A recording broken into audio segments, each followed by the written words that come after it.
Welcome to One Bite is Everything, the podcast that connects every bite you take to the bigger world. Here, we talk with farmers, chefs, scientists, policy thinkers, and system architects who shape the way we eat, live, and connect. Because food is never just food. It's health and community, it's environmental consequence, and it's economic structure. It is policy, it is power. I am your host, DiPrima. Today's conversation begins with a simple premise. Food is health. I found Carter Williams through the Food Is Health Substack, where he works alongside Ellen Brown exploring how our food and healthcare systems intersect, not in theory, in capital flows, in metabolic outcomes, in system design. Carter is a systems engineer turned investor. He spent years inside aerospace and complex defense systems before moving into agricultural and health technology investing. He thinks in frameworks. He looks for friction. He asks where the incentives are misaligned. And one framework in particular intrigued me, what he calls System C. System A is nature, nutrient-dense, biologically aligned, but not scalable for a growing global population. System B is industrial agriculture, scalable, efficient, yield-driven, designed in part to eliminate famine and stabilize nations, but optimized for calories, not metabolic health. So, what could System C be? Can we build a food system that preserves scale while restoring biological integrity? Can we design food production around metabolic outcomes instead of just yield? Can grocery stores function as frontline health infrastructure instead of just retail environments? In this episode, we'll talk about why the United States spends roughly $1.7 trillion on food and nearly $1.9 trillion on diet-related chronic disease. Why vertical integration matters and who it actually benefits. The friction between grocery, pharmacy, and healthcare systems, GLP-1 drugs and what they reveal about demand, nutrient density, soil health, and measurement tools, and what it would actually take to re-engineer a system this big. This conversation is complex because the system is also complex. But if food truly is health, then understanding how these systems are structured is essential.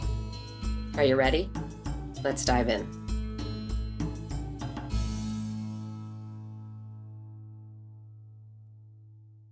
I am an engineer by training. I spent the early part of my career at McDonnell Douglas and Boeing, and a lot of that was involved in defense systems, and worked in McDonnell Douglas Phantom Works, became Boeing Phantom Works, worked on a lot of military platforms and such for about 15 years, built a systems view of how to do complex things.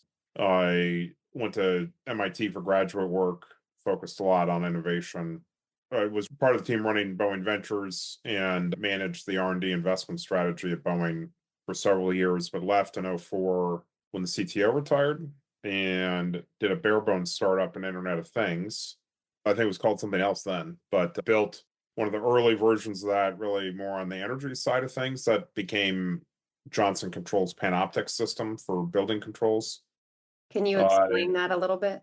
Building control manages notionally the temperature in the building and such. But what we did is we would connect 2,000 buildings up and look at all the systems inside and say, you're using too much energy or too little energy, and why is that? And we built diagnostic systems that would say, it's really weird, you're using this much energy here for a building that, is that size. Maybe there's an error in the system and we'll fix it. But we built a integrated layer across all of those 2,000 buildings to give the managers a single viewpoint.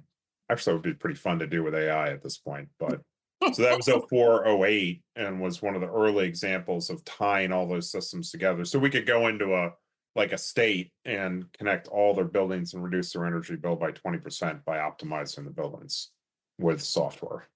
And is that still going on, that sort of thing? Well, so that is Johnson Controls, which is one of the leading building controls companies in the world, has a building control system called Panoptics. And that's our system. They bought us in 08. So I fooled around a little bit and got reconnected with the world, but then got bored and based in St. Louis. St. Louis is very strong in the ag sphere and the health sphere with WashU. And we started a venture fund focused around ag tech, health tech outside of Silicon Valley, and did that in the 2014 timeframe. And that has morphed. Initially, that was very much focused on row crop centric and traditional medicine. And very quickly, we realized that we spend 1.7 trillion on food. We spend 1.9 trillion on the healthcare costs of poor nutrition in the US. And those are really one $3.6 trillion market.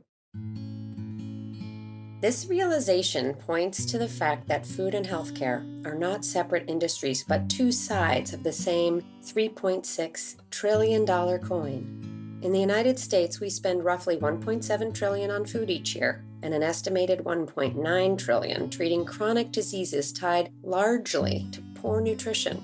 Conditions like diabetes, heart disease, and obesity that account for the majority of healthcare costs. That realization frames agriculture and health tech not as parallel investments, but as a single, interconnected market opportunity. Instead of optimizing buildings, the focus shifts to optimizing biological systems, soil, food, and human metabolism, because what happens upstream in agriculture directly determines downstream healthcare spending. The insight is simple but profound. If even a fraction of that healthcare spend were redirected toward improving the quality of food production, the return wouldn't just be economic, it would be physiological, reshaping public health at scale.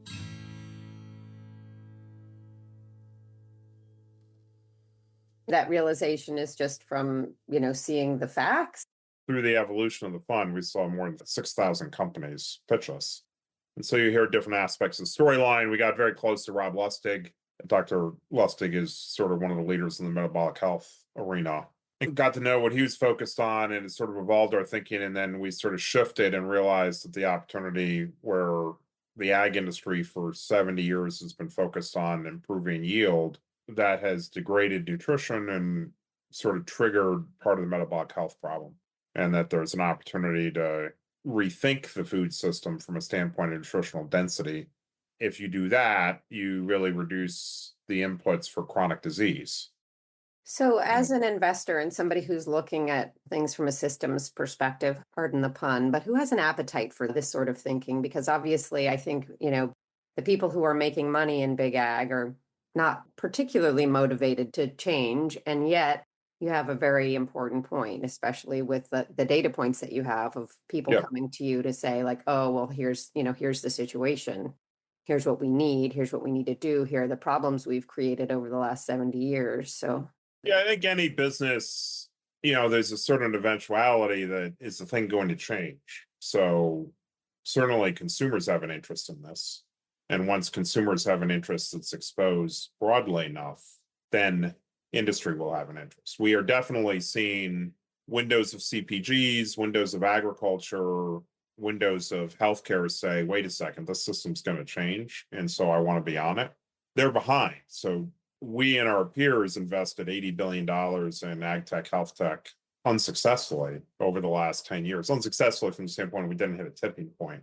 A little bit more to me what you're talking about. So we invested a lot in the upstream systems to improve the quality of food. Give me an example. Genetics of crops so that we could breed them to have more protein, or a viability of micronutrients that would cause livestock that eat those, that they would have a more balanced omega-3, omega-6 and reduce cardiovascular disease as a result. Or biologic inputs that improve soil health and make it so that you can both operate the farm at a lower cost and also improve the nutritional quality and the resilience of the crops so that you need less synthetic chemical inputs. And you said it didn't work. There wasn't enough interest? It is not pulled through well enough. There are some of the feature benefits that should pull through.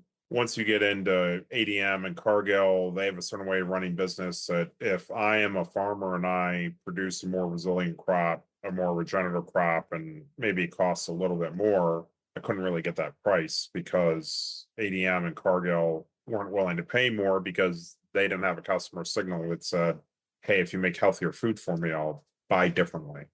So this is a little bit of a push me pull you, right? We're dealing with an incredibly complex system, so that in a sense, you have to verticalize the system a bit to make it more optimum, which in and of itself takes time, and also coordinate the signal. If you were to wait for the signal and then build the system behind it, you'd be out of sync. So we were out of sync in another way. If we'd started on the customer side first, we'd probably be out of sync in a different way, where people were asking for it, but nobody was able to deliver it, and it was taking decades to get it delivered. And when you say verticalize, what do you mean? Typically, the way the food industry is operated today is very horizontal. So there are farmers that produce a particular crop that goes to ADM, Cargill, that processes them in a particular way, that goes to the ingredients companies that process it in a particular way, and it's very, very uniform across everything, large scale production, and everything is the same, so to speak. You have a certain kind of corn that comes through, a certain kind of fresh vegetable that comes through, the very sort of normalized across the whole system. And every part of the system is super good at its thing. It can process and mill and grow, but it really doesn't, very horizontally integrated. In a vertical system, which is best exhibited by Fairlife, what they did is Fairlife said, look, we initially was a milk co-op, dairy co-op. The way dairy co-ops is 20 farms get together, they produce milk, they sell the milk as milk, almost undifferentiated, and then it sort of goes into things. What Fairlife did initially was they said, well, let's be more than a co-op. Credit shifted to a corporation, said, let's figure out how to make money in a more effective way here. Then I realized that there was a new processing technology that would make the milk lactose free, and then also take out some inputs that then let them make a shelf stable milk, so that they could actually deliver the milk unrefrigerated and have it not rot for some period of time. And in that process, which was more expensive, they realized it improved the taste of the milk in a particular way that had a very rich flavor. And then they realized that that was a high dose protein source that was particularly effective in the CrossFit community. CrossFit community picked it up because it was shelf stable and tasty and a high degree of protein that would fit well with exercise. And then they realized that they could establish the brand in a particular way that really designated the high protein, good taste, shelf stable, that really attracted a lot of consumers. And all along, that caused them to have to make changes in how they got the milk, how they processed the milk, how they marketed the milk. And along the way, they even had a case where a YouTuber came in, and one of the producers had bad animal husbandry aspects, which sort of got caught up in the brand. People were like, you're treating the cows in the wrong way. And they responded in a very effective way as a system to say, hey, we've got 30 producers here that are involved in this. This one is a bad actor. We're going to change our practices in this way. And I don't know what they ejected them in some way, but what they established was, from the farm all the way up through the brand, they established a really distinct product. And where producers normally made money by, I'm going to drop some milk off and you're going to pay me for the milk and we're done, they also had an economic interest in the company. Ultimately, Coke bought them for, I think, $1 billion. So everybody who was in that chain, in a traditional food system, they would have just gotten money for delivering the milk at the processing facility. But now all those farmers or producers were integrated in with creating the brand. And they created a distinct brand, and they created something that was marginally more expensive, but the consumers really appreciated the fact it was shelf stable and higher quality. And so really they created more value for the brand, and they created value for themselves. And so that verticalization is an example of what we would expect needs to happen going forward. So you just don't buy a routine thing from Cargill. You buy something that's differentiated. Most of the modern food system is built horizontally. Farmers grow standardized commodities, processors process them, ingredient companies refine them, and brands sell them. each layer optimized for efficiency but largely disconnected from the final nutritional or consumer outcome. The result is uniform, scalable food that's cheap to produce but rarely differentiated in quality. What Fairlife did differently was vertically integrate the entire chain, from farm to processing to branding, so that every step was aligned around creating a specific higher value product. By investing in new processing technology, targeting a defined consumer, like high protein fitness markets, and tying farmers into the economic upside of the brand, they transformed what was once an undifferentiated commodity, milk, into a premium identity-driven product. That shift matters because it shows how value and potentially nutritional quality can increase when the system is designed end-to-end instead of in silos. Literally. In a world where most food travels through fragmented supply chains, vertical integration creates accountability, transparency, and incentives for better practices at every stage, suggesting that the future of food may hinge less on producing more and more on coordinating the entire system to produce better. My understanding of the poultry business, the pork business, and even the beef business is that as a farmer, I'm not naming my price. They're telling me what my price is, regardless of what my inputs are, in order to achieve that.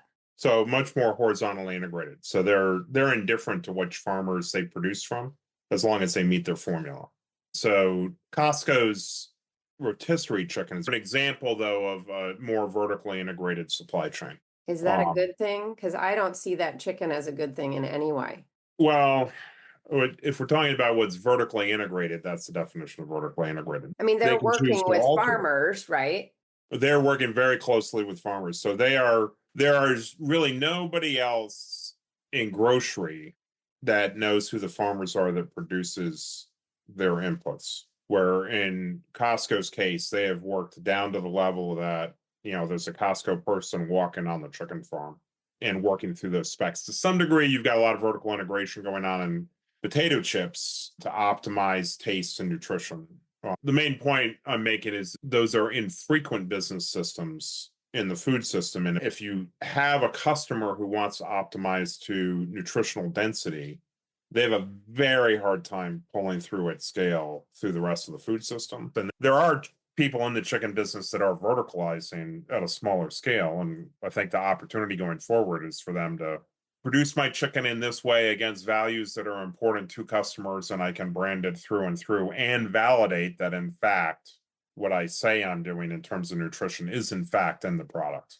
And there's an ever-increasing demand for that. Well, when you say according to customer demand, let's just go back to the Costco example for a second. Is the customer demand a pre-cooked $4.99 chicken? Yeah, the original impetus on that was, it was originally called the 6-pound chicken program, and they were getting variation in chicken size. And, the rotisserie is something that people get pulled into at Costco for whatever reason. And when they put them on the rotisserie, sometimes they'd be undercooked or overcooked because the bird was 5 3/4 or 6 2/5. And so Costco said to Tyson, can we get it like 6 pounds plus or minus a tenth so that it's cooked right? And Tyson just laughed at them and said no, which is sort of example of the problem, is that Costco had things that they thought were important to their customers. Maybe it wasn't nutrition, maybe it was convenience. They had something that was important to their customer, and they went to their supply chain, and Tyson basically said no. So they vertically integrated so that they could deliver the features that they thought were important. I'm going to hold back on my strong opinions about Costco's rotisserie chicken here for a moment and say this. Fairlife and Costco's rotisserie chicken are both examples of vertical integration. They illustrate two very different philosophies of control. Both systems prove the same structural insight. If you care deeply about a specific outcome, whether it's protein content or cook time precision, you cannot rely on a loosely connected horizontal commodity system to deliver it. You have to own or tightly coordinate the chain. The deeper question isn't whether vertical integration is good or bad. It's what outcome it is optimizing for. Costco optimized for price and consistency. Fairlife optimized for differentiation and performance. The future of food likely hinges on who chooses to vertically integrate around nutritional density and long-term health rather than just cost and convenience, because the structure of the system ultimately determines what shows up on the plate.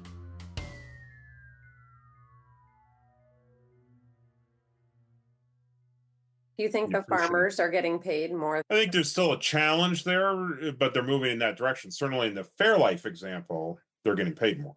And they also have equity in the solution. So, we're seeing sprouts of these different things going on. And we're talking about a $1.7 trillion system in the United States alone. So we're seeing sprouts of it. But the points that we're seeing is that right now the food system is optimized for yield, and it's creating 1.9 trillion of healthcare costs. What I see on the consumer side is that we, as consumers, are particularly vulnerable to trends that may or may not be actually healthy, right? Like don't eat fat, do eat fat, pack your But water with protein. So we become sort of prisoners of these trends. And who's going to be the arbiter of like actually what's right there? well, I think since most of the regulatory bodies have gotten it wrong, a little cautious there. And there are consumers that get it wrong. And so our general approach is reveal more information to those people close to the consumer so that they can make their decision. New technology is making it much cheaper and easier to measure the actual nutritional quality and metabolic impact of food, rather than relying on outdated average values printed on labels.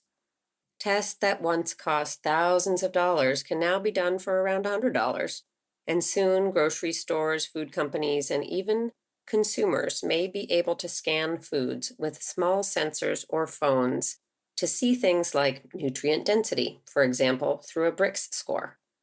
As testing becomes more affordable and widespread, more real-time data about how foods affect things like blood sugar, insulin, and the gut microbiome will become available.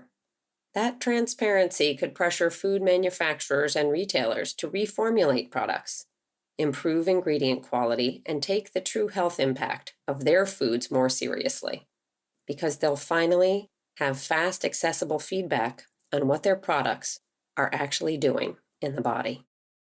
Now, on the consumer side, what is happening is, and this is a challenge that we have, is you do need investors to invest in the new thing. And those investors might even be corporations, but when you go to the people that aren't in the middle of this swirl, they don't know this stuff. If you go to most people, they say, well, people don't want to eat better. The folks at large food companies believe that consumers simply don't want to eat better. I don't think that this assumption is right. When shoppers move from physically walking through a grocery store to ordering through a mobile grocery app, they immediately buy about 8% more whole foods. The reason isn't that their preferences suddenly change, but that they're no longer being bombarded by billions of dollars in in-store marketing designed to push ultra-processed products at eye level. People naturally gravitate toward more whole, nutritious foods, but their choices are heavily shaped by flashy marketing environments. If that marketing pressure is reduced, healthier purchasing habits emerge. Suggesting consumer behavior isn't the main barrier, but rather the system influencing their decisions. So the challenge we have right now, I think, and this is the thing that's been keeping me awake, is how do we reveal the optionality, so to speak? How do we reveal the fact that it's not true people won't change their behavior? It's not true that people don't want better. The problem is there's so much friction in the process that they can't see it. And so then if we can go to investors and convince them that that optionality exists, then they'll say, oh, okay, there's a chance for me to make money at this. And all of a sudden they'll be willing to put more money into that. And then we or corporates or whoever can start backing the, more things like good culture, more things like Fairlife that do that. And then more consumer demand will reveal. And I think generally the consumer demand for better It's pretty high. And then when you throw healthcare costs in, the over 50 crowd will buy like 3 or 4 things cash pay related to wellness. The under 40 crowd will buy 15 SKUs. So the under 40 crowd is like, even for things that are covered on their health insurance, they won't go through health insurance to do it because the friction is so high. I was going to ask you about the friction that you mentioned. So part of it's in healthcare. Are there other places? The food system and healthcare are just full of friction. I was talking to the wife of the chairman of the board of one of the large grocers, and somehow we ended up at dinner together. And she asked me, I was wearing an Aura ring, and she was like, "Doesn't that give you too much information? Isn't it overload?" He's like, "I don't know. I do it to try to understand some things. My vision of the world is you walk in a grocery store and you can't make a bad decision. That's how I'd like the world to be." But I said to her, it's like, how many people walk through your grocery store reading labels? And she's like, I don't know. It's like 70%. 70% of people read labels. In the US, we spend $100 billion cash to try to deal with wellness. So the first point of friction is 70% of people are reading your labels in your grocery store and then failing, getting obesity, and then spending $100 billion in the US to try to mitigate it. She's like, well, people are just lazy. It's like, they're spending $100 billion. That could be your money. You could make it so they don't need to read the labels. Or you could make it so that they don't need to go somewhere else to cure their, like, this is the shocking one, that we have healthcare trying to solve diabetes and obesity, and it's being initiated at the grocery store, the food system. Like, when you come to the grocery store, if you're edging into diabetes, or you're edging into a higher A1C, or you're edging into obesity, or you have obesity, why shouldn't you be able to turn to the grocery store and say, can you help me get the right nutrition here? Because that makes a lot more sense than going to the doctor once a year to try to help that. You're going to the grocery store 3 times a week. And so then when we talk to the pharmacy side of grocery is thinking about this a bit. But then you talk to the pharmacy side of grocery, it's like, well, how do we work with the grocery side? I'm like, well, we don't really work with the grocery side. So like, even within the same firm, the pharmacy side of the business is, our business model is this, and this is how we run. And we don't really hang out with the grocery people. We just happen to have a product line in the same building. But the notion that those two things could be integrated is, I call that a friction. So we've got one friction that I'm walking through the store, and my interface with the food to figure out what's better for me is me reading a label, which is, we've had this conversation with Kennedy. Like, he's like really focused on creating a black box front of package labels. That's like 10-year-old technology. Why can't they get somebody to get real-time information? And so we're stuck in the past there. But then when we go up to the corporate level, the two business units within a corporation don't talk. We had a conversation at the board level with one of the drug companies that's doing GLP-1 and said, why aren't you like teaming up with grocery? Well, we don't know anyone in grocery. It's like, you're the board of a multi-billion-dollar pharmaceutical company. You don't think they'll take your call? Well, we don't really do business with them that way. So you've got rigidities at that level. And then we have a rigidity where CMS and everybody will pay gladly to treat your diabetes, but has no concept of how to underwrite wellness.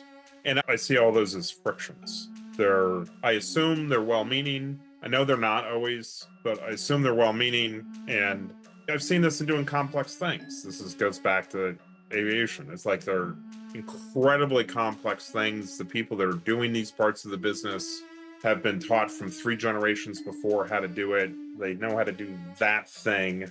And if you start saying, no, the way to fix diabetes is the wellness side, it's just outside their realm of thinking. And those are all frictions. We talk about this a lot in terms of cheap food isn't cheap. It comes with an expense, right? And definitely in the healthcare side, on the environmental side, et cetera. I find that the connection between I'm going to eat this now and in 20 years, I'm going to be overweight, I'm going to be sick, I'm going to have diabetes, I'm going to have coronary issues, right? Like, it's not like you eat it, it tastes good, I'm happy, right? Right. So there's an expectation that we change how we think about food, and that I think that disconnect, it's not just between the pharmacy and the grocer, or between the pharmaceutical company not thinking to partner with either a grocery store or some sort of food production. That disconnect exists for consumers too, in terms of, okay, we can look at these price tags for our food and for our health and see that disconnect, when we're talking Yep. about it. But it sounds like, from your perspective, inside the industries, it's not happening. And from a consumer perspective. So the data suggests that the one entity in this entire system that understands the truth here better than anybody is the consumer. Nielsen's data has demonstrated that. They've taken that data to CPGs, and CPGs don't believe it. But, evolution programmed us to survive, and there's a lot of evolution sort of steering that. One of the challenges to this is I'm a single mom. I work extended hourly job. I've got 40 minutes to spend with my two kids at night, and I choose to take them to McDonald's so that I don't have to spend time cooking in those 40 minutes and would rather spend time talking to the kids about their day. I mean, you see these kind of vectors of like people are optimizing in other things. And so at the human level, there's a lot of behavioral components. Humans do sort of understand what choices they're making at some level. They may not articulate it completely. I'm not saying all of them do, but the bulk of the trend is in that direction. The way to time warp this is children, parents, grandparents. So there's clear evidence that while you may not know the effect exactly in 20 years, the fact that you see your parents and your grandparents does give you a signal. And there's evidence that maybe that's more dominant than we realize. And then finally, the system level, I'll go back to aircraft. So you remember that door came off, that 737 Alaska Air? The plane didn't crash. In 1967, when that plane was designed, I can tell you for sure, there was an engineer on that project whose job was make sure if that door comes off, the plane doesn't crash. And this is the part that I've learned from aerospace. In as much as people may complain about what went on there, and they have a right to complain about it, 6.5 billion people have flown on those airplanes, 5,500 have died. It's flown 700 million flights.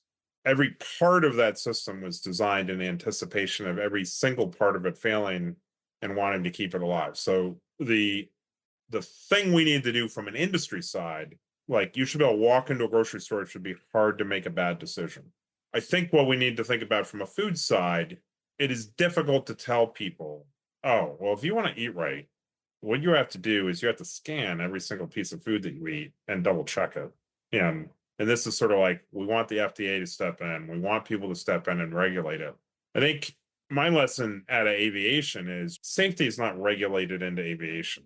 As an engineer, having worked in that environment, we inherently engineered it in because we wanted to engineer it. There are times that certainly it's failed, but it is the safest form of travel. I think the lesson is we need to remove the friction out of the system so that people who are producing the food can understand these negative consequences and inherently design it out. And a good example of that is balance the omega-3 and omega-6 in meat, reduces cardiovascular disease. If everybody basically knows that the meat is in the zone, then they don't have to scan it. And so I think it's a combination of leaning. The pathway that we're thinking about from an investment standpoint is let's do everything we can to reveal that consumers do want something better so that we can get more capital into the market because we're short capital.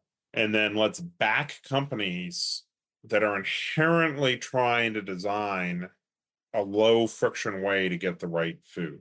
The point is that in really well-designed systems, like airplanes, safety isn't something you leave up to individual passengers to manage. It's built into the system itself. Planes are engineered so that even if something fails, the whole thing doesn't collapse. And that's why flying is statistically so safe. The same idea is being applied to food. Instead of expecting people to scan every label, research every ingredient, and constantly make perfect choices, the system should be designed so that it's hard to make a bad decision in the first place. For example, if grocery stores mostly stocked foods that were already balanced and metabolically healthier, like meat with better omega-3 and omega-6 ratios, people wouldn't need to double-check everything. They could just buy and eat. The real goal is to reduce friction and build better defaults into the system so that healthier outcomes happen naturally while also getting more investment into companies trying to design food this way from the start.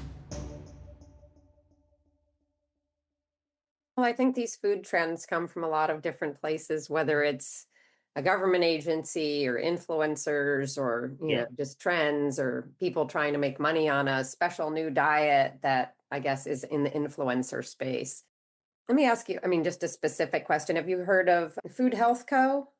All Kroger's now has this system where basically, let's say I'm shopping online at my Kroger, right, to make my grocery cart.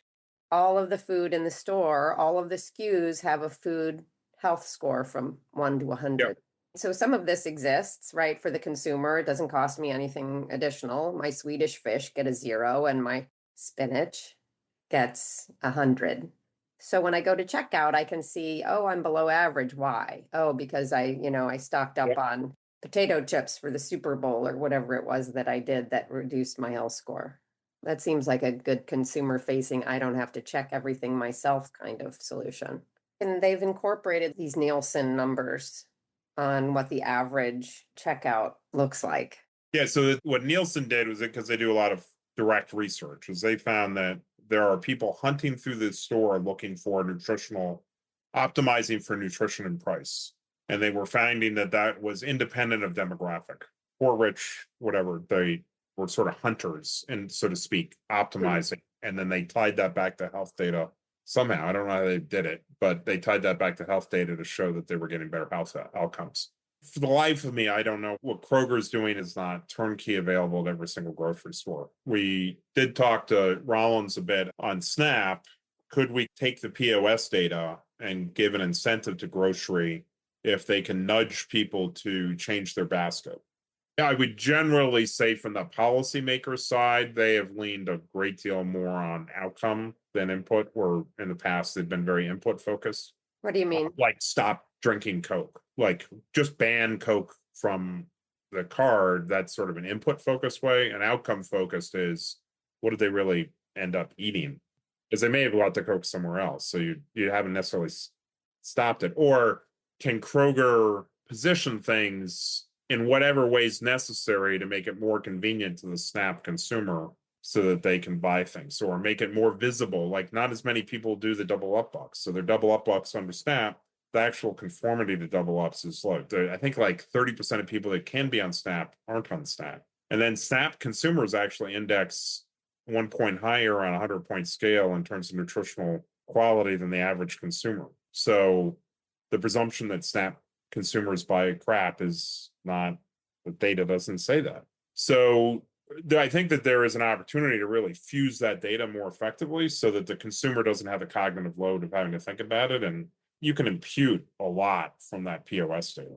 And it's good that Kroger's doing it. My complaint about Kroger is their scale. If you're older, you want a single point scale. If you're younger, you want the data. So you want to know, it's interesting. Younger person wants to know, what was the omega-3, omega-6 in the meat that I bought on that POS receipt? Or, they vary. Like, what was the sourcing of it? Is it fair trade? Does it have Roundup in it? And so what that means is, if we can reveal that data related to the POS, what that might do, and this is what we don't know, is that might reveal what people's economic priorities on those things are. So we could get rid of Roundup. It may mean that food costs will go up 20%. I asked Sam Alexander, who runs Food Health Co., about that specifically, meaning my Swedish fish get a 0, I get it. But my spinach, now, what was used in the soil, Right. to grow my spinach? What's the nutrient density of my spinach? Does it have a tremendous amount of nitrogen inputs in the soil that are causing more greenhouse gas emissions? So people don't want less information, they want more. So People want the Aura ring with all of the data, and they want to, suck down the fire hose of information that could be available to them. And other people just want to know, like, is this healthy or not healthy? I'm trying to avoid going from pre-diabetic to diabetic. So how do I keep my sugar low? And I'm buying crackers that I'm not thinking about the sugar, but that it's high. Right. And I think you're seeing a lot of stress on the policy wise, and we've talked to the senators worried about this. So, like, look, it doesn't take us long to realize that we're going to run out of money. So how do we fix this? So they want to take a very heavy-handed approach because that's the only tool they have available. And I think that the shortfall we've had on the investing side is we have a pretty good idea what needs to be fixed in agriculture to make this work. And so that's where we all invested. What I think now the game is we're starting to trigger this at the consumer level, and you've got things like Yuka. I can very quickly complain about every one of these systems about what's wrong with it. But what they're doing, which is important, is they're exposing more data to consumers. And the network we monitor the influencers in these apps to understand what they reveal about consumer interest. Is the consumers know that the apps are wrong, but their reaction is it's easier to go to the app. I know it's wrong. The older generation's like, well, that might be false. The younger generation's like, we know it's false, but it helps us figure out what we're trying to do.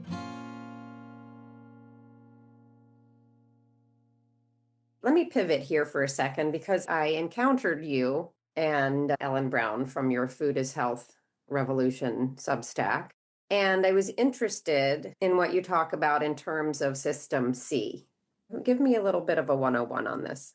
Yeah, so the construct that we have is System ABC. System A is really what evolution has delivered. Our bodies are programmed to eat certain kind of food. It's what sort of the world operated on up until the early 1900s and represents it was good for you, but not scalable. So as the population grew at a faster rate than production, we had famine. But if you ate the right things from nature, you pretty much lived to 80.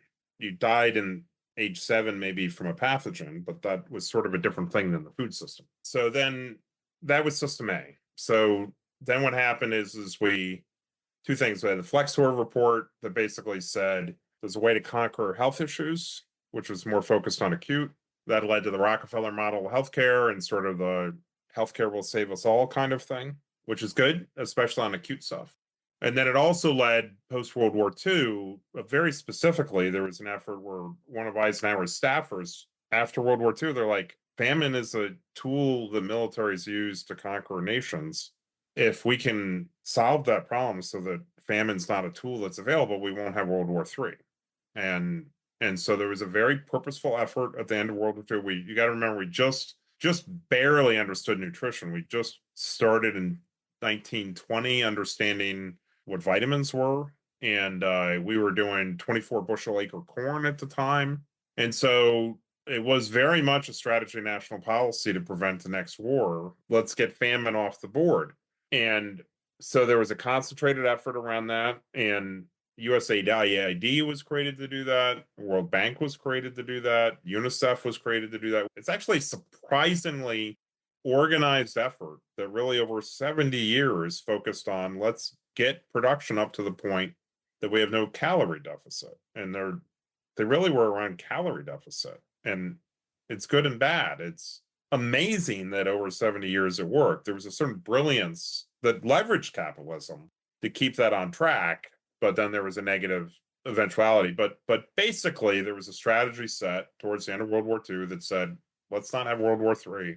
Part of that strategy was food. Part of that strategy was what we did in the military. And by 2010, we had caloric parity in the globe where our caloric production was equivalent. But in that process, we didn't comprehend the negative on the nutrition. And what we did is, while we boosted yield, we went from 24 bushel acre corn to 30 bushel acre corn per acre, which is unbelievable. To do that, we had to use more fertilizer. The fertilizer degraded the nutritional quality. Nutrition comes from soil. We disrupted systems, and so that's very much what people see today. So System A is what nature gave us. System B is we saw a problem, we solved it, we got scale. So System A was not scalable. So once you have 8.5 billion people, delivering fresh, nutritious vegetables on a regular basis had its challenges. System B optimized for calories. And so it was an episode. And the System C basically says, look, can we take the best of System A and the best of System B, A, from the standpoint of nutritional density and nutritional quality, B, from the standpoint of scale? We take the best of both of these systems and deliver a system that when you walk in a grocery store, it's hard to make a bad decision. And so it takes a different system view. It takes a much more of an outcome-based view. Like, what is the effect on the human? It doesn't matter what the label says. You eat something, it gets into your body, it causes and manifests itself in some way to affect your system. That's what matters. So you got to understand what that net effect is on somebody. So system C viewpoint from a healthcare standpoint or food standpoint is understand what's really going on in the human system, and let's design it back and say what foods, processed and unprocessed, whole food, like what's the orchestration of those things that can feed 8.5 billion people so that you get the right result on the human and it's reasonably affordable so it can scale. In short, what Carter is explaining here is that System C is the proposed next phase, a system that keeps the scale and accessibility of industrial food production while restoring the nutritional quality and biological alignment of more natural food. Instead of focusing on labels or single nutrients in isolation, it looks at the actual effect food has in the human body, how it impacts metabolism, hormones, and long-term health, and designs the food supply around those outcomes. The goal is a large-scale food environment where nutritious, metabolically supportive choices are the default, and it becomes difficult for people to make unhealthy decisions because the system itself is engineered for better health. And where is the leadership for System C coming from? We're generally seeing it's from people who have been around System B for a long time. One part is consumers, end users, people who want to be healthy. The other part is we're finding people who've been around System B for a while sort of felt it was off and they contributed to it. They may have had a leadership position in it and they're realizing that they damaged people in the result. And so they're now leaning in and sort of saying, okay, I've been around the industry, I have the muscle memory of how we can do this, but I realized maybe we did it wrong. And now I want to fix it. The other thing that's causing it is just the system pressure. Healthcare costs keep going up, they don't stop. And so we're seeing some of it from those economics. And then GLP-1s, that demonstrates that people are willing to pay $1,500 a month to get rid of obesity. So if we could come up with a solution that costs less and is simpler than GLP-1s and achieves the same thing, that it sort of defines the market. It defines the price point, defines the market, and reveals the fact that there's an opportunity. The other thing it reveals is at the system level, 25% of our healthcare costs is 1% of the people.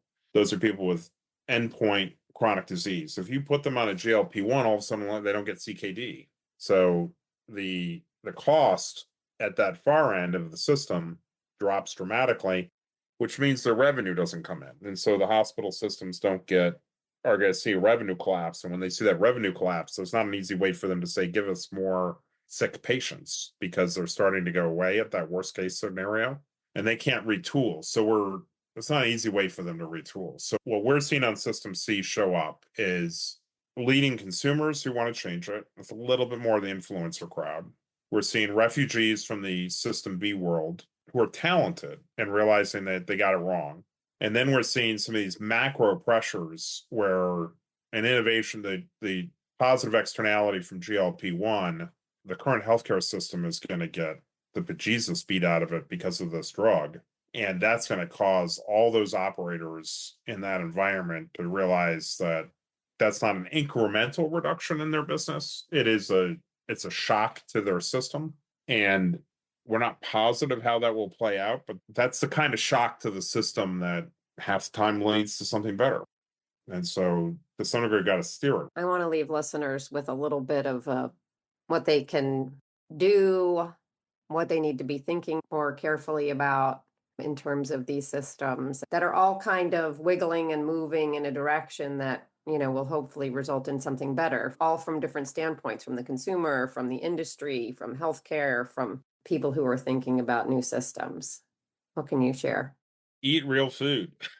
There are problems in the real food system, but start eating more real food, even if it has some Roundup in it, is a lot different than eating too much fructose. Get away from processed food. Look to your grocery store as a way to get healthy. Lean in that direction because it's just going to get better and better and better and more informed. I think those are good pathways to aim at. recognize the decisions you're making today are affecting your health 10 to 20 years from now, and you need to avoid getting in that pre-diabetic, find out what your A1C is, we'll get the blood test for A1C, know where you are.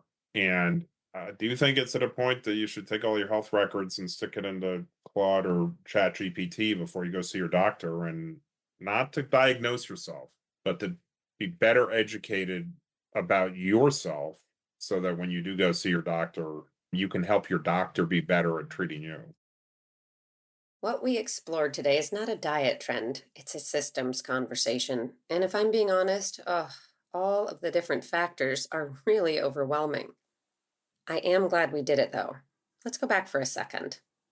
If System A was biologically aligned but limited in scale, and System B solved famine but created metabolic strain, then System C asks a harder question.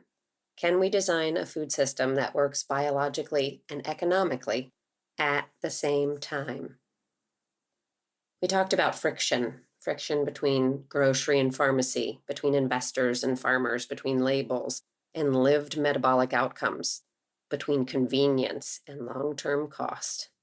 We talked about scale and soil health, nutrient density, and about what GLP-1 drugs are signaling economically, about how technology may give consumers more agency. And we ended where this show always ends, with you.